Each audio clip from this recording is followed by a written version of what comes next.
semua, gimana kabarnya? Baik, dari yang ubanan belum kawin sampai yang belum sunat, saya doakan semoga kalian sehat walafiat. Kali ini saya akan mengungkap seluruh alur cerita film berjudul I Am Vengeance yang dirilis pada tahun 2018. Film ini disutradarai oleh Ross Boyas dan dibintangi oleh Wade Barrett atau Sto Bennett. Menceritakan tentang pembalasan dendam seorang mantan pasukan khusus atas kematian rekannya yang dibunuh dengan kejam. Jadi bagaimanakah selengkapnya? Tidak perlu berlama-lama, berikut alur cerita filmnya.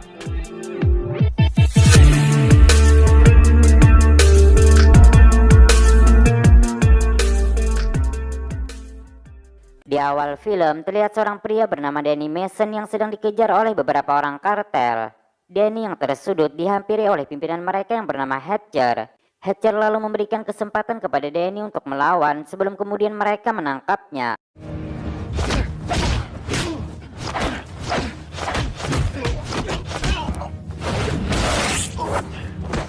Setelah itu Danny diinterogasi dan disiksa di sebuah ruangan dengan tangan yang terikat. Dan dari perbincangan mereka tersebut, diketahui ternyata mereka adalah tim pasukan khusus yang sedang menjalankan bisnis narkoba di wilayah ini. Namun Danny yang dianggap berkhianat harus menanggung akibatnya, yang dimana ayah dan ibunya juga sudah mereka bunuh.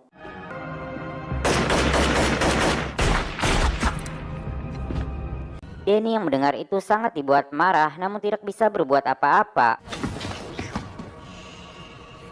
Di sini Hatcher lalu menanyakan untuk siapa Danny bekerja. Namun Danny yang tidak mau buka mulut, ia juga dibunuh oleh Hatcher. Di sisi lain, kita akan diperkenalkan dengan seorang mantan pasukan khusus bernama John Gord yang juga merupakan sahabat Danny. Setelah selesai mandi, John mendapatkan pesan suara dari ayah Danny sebelum ia dibunuh. John, we need your help here now. Come. Merasa ada yang aneh, John pun langsung bersiap pergi ke rumah Danny yang berada di wilayah Devotion. Namun ketika tiba di sana, ia mendapati rumah tersebut dalam keadaan kosong dan berantakan. John yang merupakan mantan pasukan khusus, ia pun mengetahui bahwa di sini baru saja terjadi pembunuhan. Dengan bantuan mantan komandan mereka dulu, John pun mendapatkan informasi tentang peristiwa yang telah menimpa keluarga Danny. Si dokter memberitahukan bahwa Danny tewas akibat pukulan keras dan ditikam tepat di belakang leher. Dan menurut informasi yang ia dengar, mayatnya ditemukan oleh tim yang sedang dalam perjalanan kembali ke barak. Namun pelakunya masih belum diketahui. Setelah itu, John pergi ke pemakaman ayah dan ibu Danny. Di sini, John pun berjanji akan membalaskan dendam kematian mereka. Dan dari kejauhan, terlihat seorang pria misterius yang sedang mengawasi John. Kemudian, John kembali ke rumah Danny untuk mencari petunjuk tentang kasus ini. Malam harinya, John pun pergi ke sebuah bar. Dan tanpa ada rasa takut, John dengan lantang menanyakan siapakah yang telah membunuh keluarga Danny. None of you have got anything to say about Dan Mason. Anak buah Hatcher mendengar itu, ia pun langsung memberitahukannya kepada Hatcher. Karena takut akan terjadi keributan, si pemilik bar pun memintanya untuk keluar. Namun sebelum keluar, seorang wanita bernama Rose mengaku sedikit mengenal keluarga Danny. Karena mereka sering datang ke kafenya. Rose lalu menyuruh John untuk datang ke kafenya jika ada hal yang ingin John tanyakan. Ketika di luar, anak buah Hatcher bernama Marshall dan Lumber menghampiri John.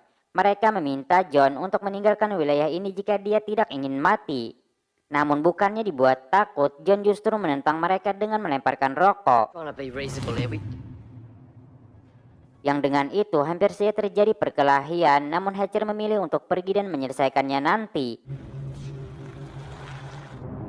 Kemudian si pelayan bar bernama Sandra menghampiri John. Yang dimana dia mengaku sebagai teman Danny dan bersedia membantu John untuk mendapatkan informasi. I'm Sandra, by the way. What's your name?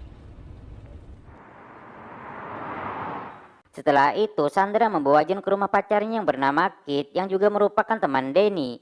Dan tanpa basa-basi, John pun langsung menginterogasinya. Namun Kit sendiri tidak memiliki informasi lengkap tentang kematian Danny. Kit memberitahukan bahwa dulunya dia merupakan seorang pembisnis di wilayah ini. Sebelum kemudian ia diserang oleh sekelompok orang yang mengambil alih tempat bisnisnya. Hingga sekarang ia pun menjadi pengangguran. Dan kelompok tersebut dipimpin oleh seseorang yang bernama Hatcher. Dengan ditemani Sandra, John pun pergi ke tempat bisnis Kate dulu yang sekarang diambil alih oleh Hatcher dan timnya. Karena dilarang masuk, Sandra pun beralasan ingin membeli barang. yang tanpa Sandra sadari John sudah memasang alat penyadap suara di belakangnya.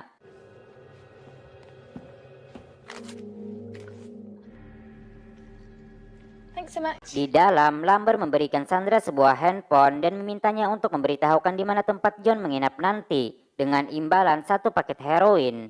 Yang dengan itu Sandra pun tidak bisa menolaknya. Namun perbincangan mereka tersebut didengar oleh John dari luar. Ketika di luar, Sandra memberitahukan bahwa tidak ada yang berani mengganggu bisnis mereka ini karena polisi sendiri berada jauh dari kota ini. Sandra juga menyarankan agar John tidak cari masalah dengan mereka jika dia tidak ingin berakhir buruk seperti Danny. John yang mendengar itu hanya diam dan langsung mengajak Sandra untuk pergi. Let's go. Sandra lalu mengantar John ke sebuah lumbung yang tak terpakai untuk dia beristirahat. Di perjalanan pulang, Sandra pun memakai narkobanya hingga tertidur di dalam mobil. Yang kemudian ia dibangunkan dengan telepon dari Lambert. Dengan panik, Sandra pun memberitahukan keberadaan John yang sekarang berada di sebuah lumbung berwarna biru. Namun pembicaraan mereka tersebut kembali diketahui oleh John. John sendiri terlihat sedang menyiapkan jebakan dan perlengkapan senjatanya untuk menyambut kedatangan mereka. Hingga pada pagi harinya terlihat 4 orang bersenjata datang mengepung John. Namun yang tidak mereka duga, John sudah menyiapkan semuanya.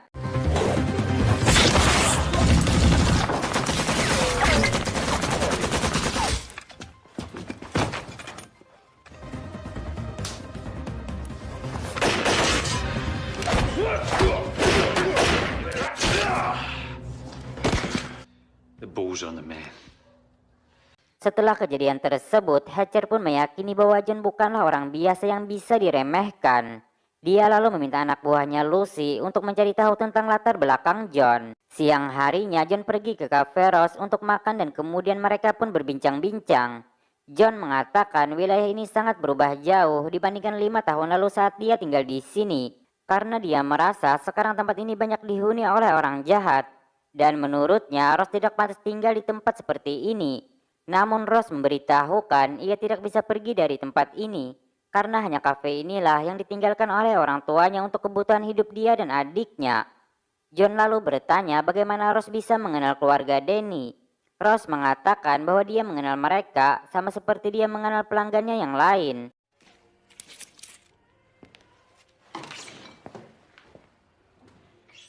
Pergi dari sana, John lalu menemui Sandra untuk mengantarnya ke tempat bisnis Hatcher. Hingga ketika Lambert membukakan Sandra pintu, John pun tiba-tiba muncul dengan menodongkan pistol. Namun yang terjadi kemudian...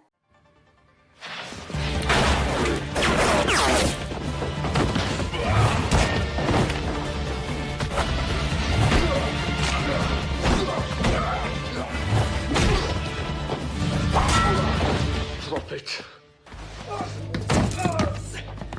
John menanyakan mengapa mereka membunuh keluarga Danny.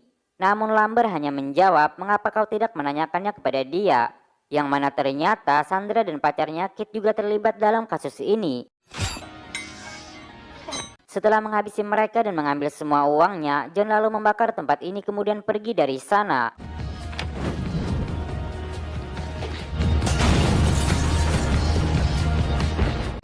Di sisi lain, Lucy memberitahukan tentang latar belakang John kepada Hatcher. Yang ternyata John adalah seorang pasukan khusus yang menghilang tanpa alasan 3 tahun lalu.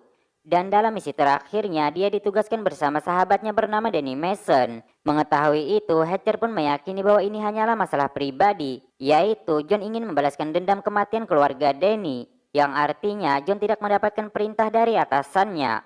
Hingga kemudian mereka dikagetkan dengan kabar dari Stockwell yang memberitahukan bahwa tempat bisnis mereka dalam keadaan hancur terbakar. Marshall yang mendengar itu dibuat tidak sabar untuk membunuh John. Namun Hatcher menahannya agar tidak bertindak gegabah dan menunggu waktu yang tepat. Karena dia meyakini kalau John akan datang menghampiri mereka. Sedangkan John sendiri terlihat menemui Kit di rumahnya untuk menanyakan apa sebenarnya yang terjadi kepada Danny. Kit yang terancam memberitahukan bahwa Danny mengetahui tentang kesepakatan Hatcher dengan kartel besar dari Belanda.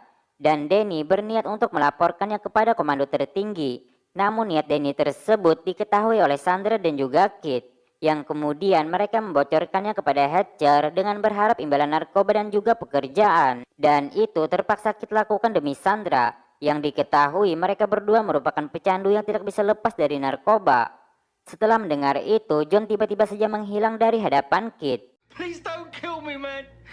Please. Ketika ingin mengeluarkan Sandra dari bagasi mobilnya, ia dikagetkan dengan kedatangan Stockwell yang langsung menembaki mereka.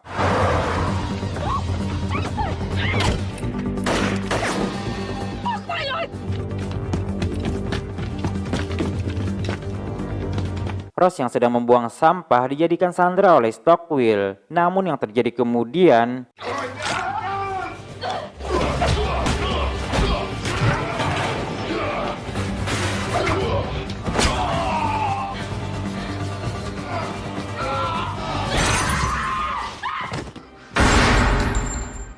setelah kejadian tersebut, polisi pun datang ke TKP, yang mana di sini juga terlihat pria misterius yang terus mengawasi John. Namun John hanya berkata kepada pria ini untuk tidak sekarang. Not now. Later then. Di lumbung, John mengatakan kepada Sandra bahwa ia akan mengampuninya, asalkan Sandra juga mau membantunya dan memberitahukan di mana tempat tinggal Hatcher. Setelah itu, mereka pun pergi ke rumah Hatcher, yang mana terlihat di sini Hatcher bersama anak buahnya sudah siap untuk menyambut kedatangan John. Dan setelah menyiapkan perlengkapan senjatanya, John pun langsung menyerang mereka.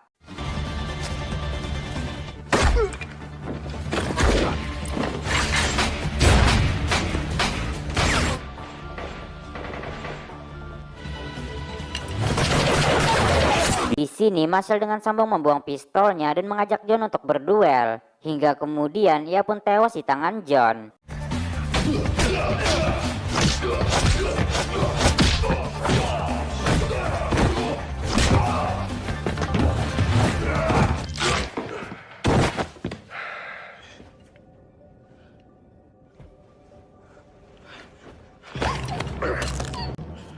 Di luar terlihat si pria misterius juga datang ke sini, yang kemudian ia mengajak Sandra untuk masuk ke rumah tersebut.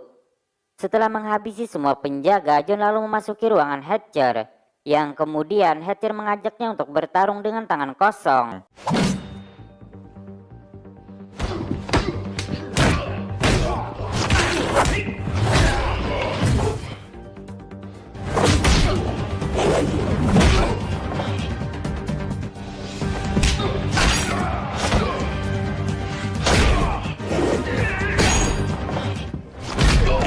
Di sini John hampir saja tewas karena Hatcher yang berbuat curang dengan menggunakan tali. Namun untungnya si pria misterius datang menolongnya. You're welcome.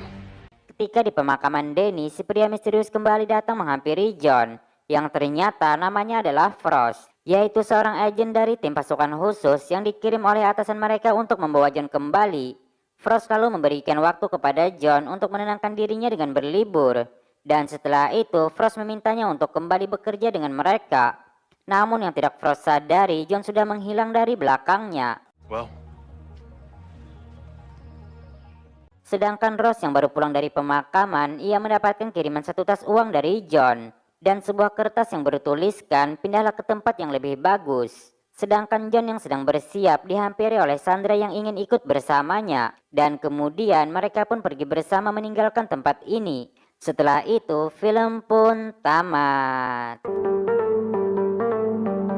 Oke kawan-kawan semua, itulah tadi alur cerita film I Am Vengeance 2018. Semoga kalian bisa terhibur dengan alur cerita film ini.